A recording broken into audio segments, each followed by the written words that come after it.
Wow, joining me on the show, Dave Silverman. He is the president of American Atheist, a group that put up that billboard. You didn't even have your own money. You had to get it from somebody else, a donor? Well, we have lots of donors at American Atheist. All right. I don't really care what your views are. I get it. You don't believe in God. That's fine. You're free to believe whatever you believe. Is it just Christians you're picking on, by the way? In other words, have you ever done a billboard campaign against people that are Jewish or Muslims? Yes, we have. And what have you done against the Muslims? We put up a billboard in Elizabeth, New Jersey that said, you know it's a myth in Arabic. And we put up a billboard in Brooklyn that said, you know it's a myth in Hebrew. What was the reaction? Actually, the Islamic billboard, the Islamic people were actually all about, well, this is a free country and you can say what you want, and some people agreed and some people disagreed. Well, look at the reaction to the Danish cartoons, or look at the reaction to this YouTube video where Salman Rushdie and the Satanic Verses. There's been some very...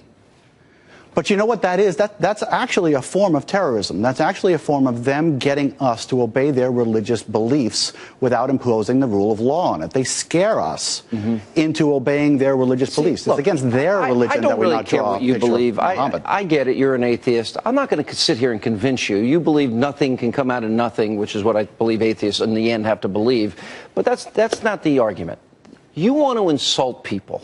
You want to attack them. You want to, you know, stick them in the ribs on their holiday, and you just want to be rude and narcissistic and mean. Why? Sean, we have never put up a billboard criticizing people. We criticize religion, and religion is perfectly open market. But people believe in religion. I'm a Christian. I look at a picture of Jesus, and you just want to rub salt in a wound. No. Why are you doing it then? Because this is the time of year when so many atheists who call themselves Christians drag themselves to church against their own will because they think the church... Atheists who call themselves Christians? You don't know Atheists who call themselves Christians. You said it. You said well, let me explain article. what I'm saying here, okay? They drag themselves to church because they think the church is an integral part of Christmas, and it's not.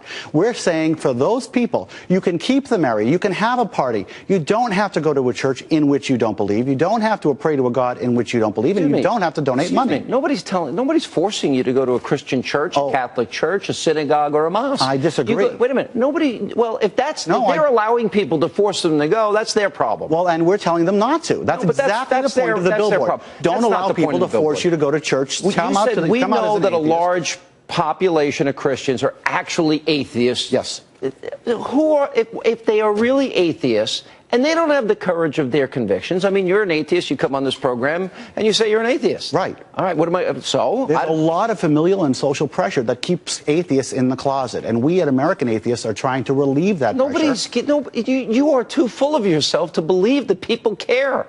No, they care very much. I don't really care. I know you don't care, Sean, but a lot of people do care, and they care very much because they think they're alone. And we're here to tell the atheists of this country that they are not alone. So they're that weak that they can have their families pressure them and force them into stating they're believers when they're not. I wouldn't say the word is weak. I would say the word is forced by their family and familiar pressures. No, nobody's forced. They're too weak to stand up for their I don't want to use the word weak, but I do want to use the word misguided. And we think that it is misguided for an atheist to call himself a Christian or a Jew or a Muslim when they should come out of the closet and give the gift of honesty this year to their family. It's the greatest gift. So what happens when you die? What do you think happens? You die, just like everything else in the universe. Yes. That's it. There's nothing else. It's not a pretty picture.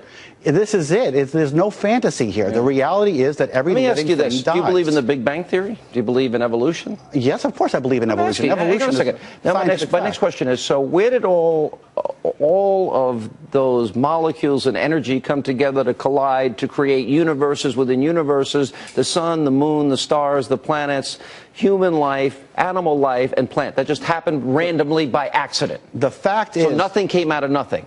The opposite is God did it, and where did God come from? He came from nothing? Did he have parents? Did he have a creator?